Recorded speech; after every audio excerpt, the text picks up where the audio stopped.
کے برابر ثواب. اسی طرح کسی کو روزہ افطار کروانا، کسی کو شہری کروانا. اور میرے دوستوں ہم کتنے خوش نصیب ہیں، کھانا ہم اپنے لیے کھاتے ہیں، اپنی خواہش کے لیے کھاتے ہیں، اپنی ضرورت کے لیے کھاتے ہیں. فرمایا شہری تم کھاؤ، تمہاری شہری میں اللہ نے برکتیں رکھی ہیں. تم شہری کھاؤ، تم افطار کرو، تمہاری افطاری کے اندر بھی شہری کے اندر بھی خالق کائنات نے بے شمار برکتیں رکھی ہیں. یہ چند فضائل میں نے رمضان کے متعلق فرمائے، چند فضائل میں روزے کے متعلق آپ کے سامنے رکھنا چاہتا ہوں. روزے کے بے شمار فضائل میں سے ایک فضائل یہ ہے کہ علماء نے لکھا ہے کہ روزے کے برابر کوئی بھی عبادت نہیں ہے. روزے کے برابر کوئی عبادت نہیں. آپ نماز آپ کی چھوٹ گئی ہے تو نماز قضا کر سکتے ہیں. آپ جماعت سے نماز نہیں پڑھ سکتے، بعد میں پڑھ سکتے ہیں. آپ کی مصروفیت تھی تو آپ نے بعد میں پڑھ لی، نماز ہو جائے گی. لیکن ثواب ہونا تو جماعت والا نہیں ملتا. لیکن علماء نے رمضان کے متعلق لکھا، بلکہ میرے محبوب فرماتے ہیں کہ رمضان کا ایک روزہ چھوڑنا سارے سال کے تم روزے رکھو، ایک رمضان کے روزے کے اجر و ثواب کے برابر نہیں پہنچ سکتے. سارا سال روزہ. اور علماء نے یہ لکھا ہے کہ اگر تمہیں رمضان کے اجر و ثواب کا پتہ چل جائے گا کہ رمضان میں کتنا اجر و ثواب ہے، رمضان میں اللہ کی رحمت کتنی اترتی ہے، اگر تمہیں پتہ چل جائے تو تم سارا سال اللہ سے رمضان مانگو، بلکہ رمضان کے بغیر کسی مہینے میں تم جی نہ سکو. کتنا بڑا ثواب ہے. تو روزہ جو ہے روزے جیسے کوئی عبادت نہیں. اور دوسرا فرمایا کہ روزے دار کی دعا قبول ہوتی ہے، روزے دار کی دعا رد نہیں ہوتی. تین آدمیوں کی دعا رد نہیں ہوتی. ایک فرمایا دعوت الصوم، روزہ دار کی دعا رد نہیں ہوتی. فرمایا دعوت المظلوم، مظلوم کی دعا بھی رد نہیں ہوتی. اور دعوت المسافر، مسافر کی دعا بھی رد نہیں ہوتی. بلکہ میں پڑھ رہا تھا کہ روزہ دار جب اپنے افطار کے وقت دعا مانگتا ہے، خالق کائنات اپنے فرشتوں کو حکم دیتے ہیں، میرے فرشتوں میری تسبیح چھوڑ دو، میری تحمید چھوڑ دو، میرے لیے ذکر و سعادت چھوڑ دو، بلکہ اس روزہ دار کی طرف توجہ کرو. یہ بندہ جو کچھ مانگے تم آمین کہتے چلے جاؤ، میں اس کو دیتا چلا جاؤں. سبحان اللہ. سمندر کی تہ پر جو مچھلی رہتی ہے، پوری کائنات پوری مخلوق کو اللہ کا حکم ہو جاتا ہے سارے طرف متوجہ ہو جاؤ، میرا روزہ دار اور روزہ کے وقت دعا مانگ رہا ہے افطار کے وقت، اور اس کی دعا پہ تم آمین کہتے چلے جاؤ، میں اس کو دیتا چلا جاؤں. آج ہمارے پاس وقت بھی نہیں ہے، بس جلدی آیا اور آقا بس موجود کی اور بس جناب گیا. وقت ہی نہیں ہے، نہ اپنے لیے مانگنے کا وقت ہے، نہ اپنے باپ کے لیے، نہ ماں کے لیے، نہ بہن بھائیوں کے لیے، نہ عزیز و غالب کے لیے، نہ کسی مسلمان کے لیے. اس کو ضرورت ہی نہیں ہے. یہ تو بخشا ہے، اس کو کیا ضرورت ہے؟ آج ہمارے پاس وقت ہی نہیں ہے. اور یہ میرے دوستوں سیرت کا مہینہ ہے. لوگوں نے سیرت بنایا، لوٹنے کا سیرت بنایا. میں نیکیوں کے سیرت کی بات کر رہا ہوں کہ رمضان کے اندر ہر لمحہ اللہ کی رحمت تو اوپر نہیں ہے، لیکن افطار کے وقت اپنے 5 سے 10 منٹ نکال کے اپنے لیے بھی مانگو، امت محمدیہ کے لیے بھی مانگو، ماں باپ کے لیے بھی مانگو، عزیز و غالب کے لیے بھی مانگو، مظلوم مسلمانوں کے لیے بھی مانگو. اور افطار کے وقت والی دعا اللہ قبول فرماتے ہیں، اس کو رد نہیں فرماتے. اور فرمایا کہ روزہ دار کے لیے اللہ نے ایک دروازہ جنت میں خاص کر دیا ہے، جسے باب الریان کہا جاتا ہے. اس دروازے سے صرف روزہ دار داخل ہوں گے جنت میں. اس دروازے سے بے روزے داخل نہیں ہوں گے. اور علماء نے یہ بات بھی لکھی ہے، روزہ رکھنے سے چہرے پہ نورانیت آتی ہے، روزہ نہ رکھنے سے چہرے پہ لعنت برستی ہے، لیکن رغبت دلاتی ہے، گناہ سلیم کرتا ہے. روزے جیسا ثواب روزے کو چھوڑ دینا اتنا بڑا گناہ ہے کہ اللہ رب العالمین اس بندے سے ناراض ہوتے ہیں اور اس کی بخشش کا معاملہ سخت ہو جاتا ہے. اور اسی طرح روزہ دار کی بخشش کر دی جاتی ہے.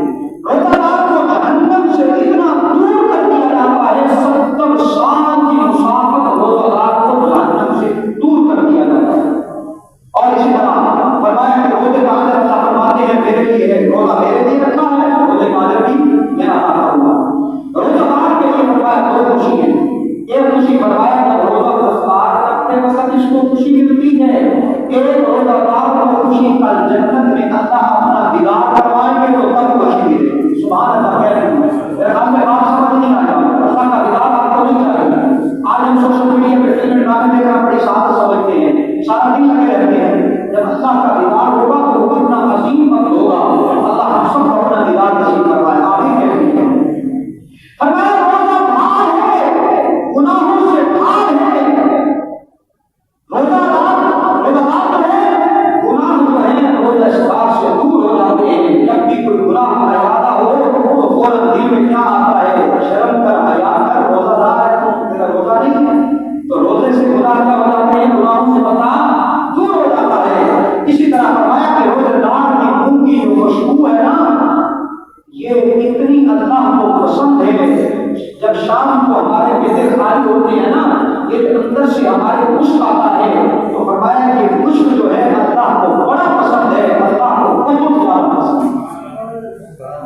آج میں چاہوں کہ مجھے غلام بندہ پسند کرے, غلام بندہ پسند کرے, خالق کے کائنات کو پسند کر رہے ہیں. یہ تھوڑی بات ہے, یہ تھوڑی سعادت کی بات ہے. فرمایا کہ روزہ حقیقت اور بادام کا ذریعہ ہے. روزہ دار کے لیے فرشتے بھی دعا کرتے ہیں. تو چند یہ فضائل میں رمضان کے متعلق اور روزے کے متعلق آپ کے سامنے رکھے ہیں. ایک دوسری آیات مبارکہ میں نے پڑھی ہے جس میں, اور وہ بات میں دوستوں روزہ خوش کی ہے.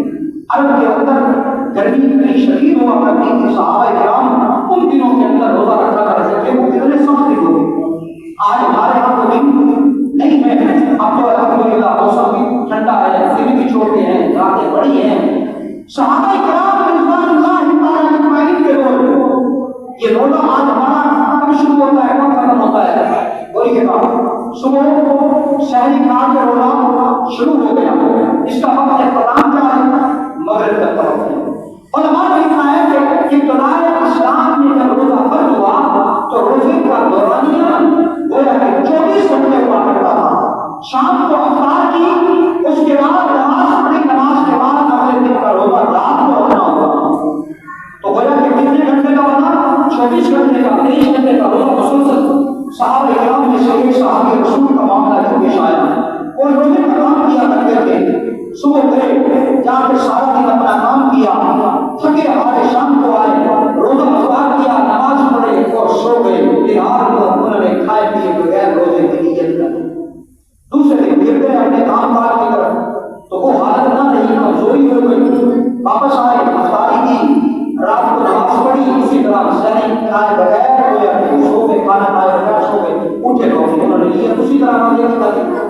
تیسرے دن ایسا ہوا, لیکن جب تیسرے دن ہوا تو صحابی رسول کی حالت کمزور ہو چکی تھی. اللہ کتنے غفور الرحیم ہے, اللہ اپنے بندوں سے کتنا پیار کرنے والے ہیں. رب کائنات نے جبرائیل امین کو بھیجا, جاؤ جبرائیل جا کر میرے محبوب کو بتا دو کہ میرے صحابہ جو روزہ رکھتے ہیں, دن کو کام کرتے ہیں, شام کو تھکے ہمارے بیچارے سو جاتے ہیں کھائے پیے بغیر, ان کو کہہ دو کہ امت محمدیہ کا میرا فضل ہے. اب رات کو کھائیں بھی صحیح, پیے بھی صحیح, بیویوں کے پاس بھی نہ ہو جائے, سب کام رات کے لیے بھلا ہے. ساری رات اپنی خواہشات پوری کریں کھانے پینے کا, لیکن صبح شہر کے بعد کھانے پینے سے کیا کریں, رک جائیں. تو روزہ کتنا کم ہوا, اب 12 گھنٹے, 10 گھنٹے, 12 گھنٹے یہ دورانی آئے. میرے دوستوں کوئی روزہ نہیں ہوگا. تو بہرحال الحمدللہ ہم سب روزہ دار ہیں, انشاءاللہ سبھی روزہ دار ہیں کہ نہیں ہیں, ہم سب روزہ دار ہیں. اللہ ہم سب کو اس رمضان مقرر کرنے والا بنائے اور تمام روزے رکھنے کی توفیق عطا فرمائے. تو دوسری آیت میں نے واقعہ پڑھی ہے, رب العالمین نے فرمایا انما یرید اللہ لیذھب عنکم الرجس اہل البیت ویطہرکم تطہیرا. رب کائنات فرماتے ہیں محبوب تیرے اہل بیت کو میں نے پاک کر دیا, رجس سے پاک کر دیا, گناہوں سے پاک کر دیا. محبوب نے دیا کہ رب العالمین میری ازواج جو شامل ہیں, میں چاہتا ہوں میری بنات میں فاطمہ باقی ہے, فاطمہ کو بھی پہلے سیر کا حصہ بنا دیجیے, علی المرتضیٰ کو بھی پہلے بیت کا حصہ بنا دیجیے. یوں محبوب چادر اوڑھے ہوئے اور حسن و حسین کو بھی اپنی چادر میں لیا. رب کائنات کے قدر کا ہم انتظار کیا العالمین, ان کو تو نے اہل بیت قرار دیا, میری گھر والیوں کو. میں چاہتا ہوں کہ دل کو بھی اہل بیت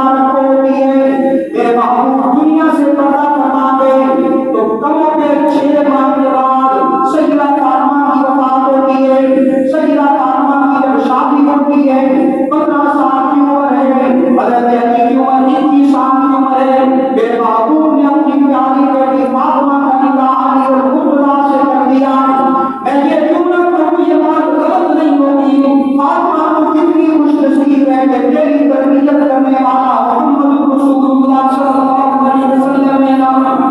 میرے محبوب نے جو تربیت فرمائی ایک واقعے کی طرف آپ کے ساتھ کرتا ہوں۔ محبوب تشریف فرمائے، ایک بوڑھا انسان آتا ہے، سر پہ کپڑا بھی نہیں ہے، ہمامہ بھی نہیں ہے، پاؤں میں جوتا بھی نہیں ہے، کپڑے بھی گندالوں میں کپڑے پڑے ہیں، وہ بوڑھا پیغمبر کی خدمت میں دور دراز سے سفر کرتے ہوئے آتا ہے اور آ کر سنتا ہے اللہ کے رسول مجھے کلمہ پڑھا دیجیے۔ میرے محبوب نے کلمہ پڑھا دیا۔ وہ کہنے لگا کہ محبوب میں نے بہت دنوں سے کچھ کھایا پیا بھی نہیں۔ میرے محبوب نے آنکھوں میں اس کو بتا دیا کہ میں نے بھی کچھ نہیں کھایا نا، لیکن وہ مہمان کھانا تھا کہ رسول کا۔ میرے محبوب نے سیدنا سلمان کو بلایا، سلمان جاؤ اس میرے مہمان کو لے کر جاؤ، مدینہ کی گلیوں میں بازاروں میں جا کر دکھا دو کہ یہ مہمان ہے اللہ کے رسول کا، اس کو کوئی کھانا کھلا دے۔ حضرت سلیمان اس بوڑھے کو لے کر مدینہ کی گلیوں میں گزارتے ہیں، ہر دروازے پہ آواز لگاتے ہیں، جناب فاطمہ الزہرا کے دروازے پہ آ کر سیدنا سلمان رک گئے اور اس بوڑھے سے کہنے لگے اگر اس دروازے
سیدہ فاطمہ پیغمبر کی دنیا سے جانے کے 6 سال 6 ماہ کے بعد دنیا سے چلی، لیکن جب آخری وقت آیا تو فرمایا کہ علی میرا جنازہ رات کو اٹھانا ہے، میرا جنازہ رات کو اٹھانا ہے، اس لیے کہ میرے چہرے کو یا پیغمبر نے دیکھا، میرے باپ نے دیکھا، یا میرے خامن نے دیکھا، یا میرے اولاد نے دیکھا، میں چاہتی ہوں کہ کفن پر کسی غیر محرم کی نگاہ نہ ہو۔ سیدنا علی جنازہ لے کر آتے رات کی تنہائی میں، اور ابو بکر صدیق کے اوپر سیدنا علی نے کہا کہ آپ مصلی پر آئیے، آپ امامت کرائیے۔ حضرت ابو بکر صدیق نے کہا علی یہ تیرا حق ہے، یہ تیرا حق ہے۔ حضرت علی نے کہا کہ ابو بکر سے کہا کہ مجھے وہ پیغمبر کا فرمان نہیں بھولا کہ پیغمبر نے فرمایا کہ اس قوم میں ابو بکر و عمر ہوں تو انہی کی ابتدا کرنا، سبحان اللہ کہتے ہیں۔ ابو بکر صدیق نے جنازہ پڑھایا، رات کی پڑھائی میں جنازہ ہوا اور جنت البقیع میں سیدہ فاطمہ الزہرا کا مدفن بنا۔ کسی شاعر نے حضرت فاطمہ الزہرا کے متعلق چند اشعار لکھے، فرمایا یا فاطمہ خیر سیدۃ نساء البشر من لها وجود كوجه القمر فضلك الله على كل البراء